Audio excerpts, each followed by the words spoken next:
সাবেক প্রধানমন্ত্রী শেখ হাসিনা এবং সাবেক স্বরাষ্ট্রমন্ত্রী আসাদুজ্জামান খান কামালের বিরুদ্ধে জুলাই আগস্টে সংগঠিত মানবতাবিরোধী অপরাধের যে মামলা চলমান আছে সেই মামলায় তাদের দুজনের বিরুদ্ধে গ্রেফতারি পরোয়ানা জারি করা হয়েছে। গ্রেফতারি পরোয়ানা জারির পরেও ওনারা কেউই ট্রাইব্যুনালে হাজির হননি। সেই মর্মে পুলিশের হেডকোয়ার্টার্স থেকে ট্রাইব্যুনালের রিপোর্ট এসেছে যে তারা দেশের বাইরে আত্মগোপনে আছেন।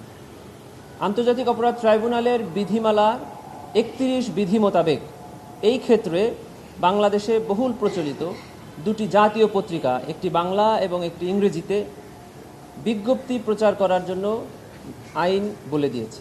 সে অনুযায়ী গতকালকে আন্তর্জাতিক অপরাধ ট্রাইব্যুনাল এই দুজনকে ট্রাইব্যুনালে হাজির হওয়ার জন্য দুটি জাতীয় পত্রিকায় বিজ্ঞপ্তি প্রকাশের নির্দেশনা প্রদান করেছিলেন। সে অনুযায়ী আজকে বাংলাদেশের একটি পত্রিকা, একটি বাংলা এবং একটি ইংরেজি পত্রিকায় ফ্রন্ট পেজে এই দুজন আসামিকে ট্রাইব্যুনালে ২৪ জুনের মধ্যে হাজির হওয়ার জন্য বিজ্ঞপ্তি প্রকাশিত হয়েছে। আপনারা জানেন যে এই প্রযুক্তির যুগে কোনো ব্যক্তি জানে না যে তার বিরুদ্ধে মামলা চলছে, এটি সাধারণত বিশ্বাসযোগ্য নয়। তারপরেও আইনের প্রত্যেকটি বিধান ফলো করার উদ্দেশ্যে এবং ন্যায় বিচারের স্বার্থে ট্রাইব্যুনাল এই আদেশ জারি করেছেন এবং সে অনুযায়ী আজকে দৈনিক আমার দেশ এবং নিউ এজ পত্রিকার ফ্রন্ট পেজে এই বিজ্ঞপ্তিটি প্রকাশ করা হয়েছে।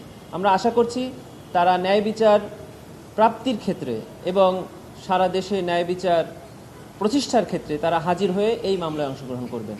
যদি তারা তারপরেও এই মামলায় অংশগ্রহণ না করেন বা হাজির না হন, তবে আন্তর্জাতিক অপরাধ ট্রাইব্যুনাল আইনের ১০ ধারা মোতাবেক তাদের পক্ষে স্টেট ডিফেন্স কাউন্সিল অর্থাৎ রাষ্ট্র নিয়োজিত আইনজীবী নিয়োগের মাধ্যমে তাদের অনুপস্থিতিতেই বিচার কার্য পরিচালিত হবে।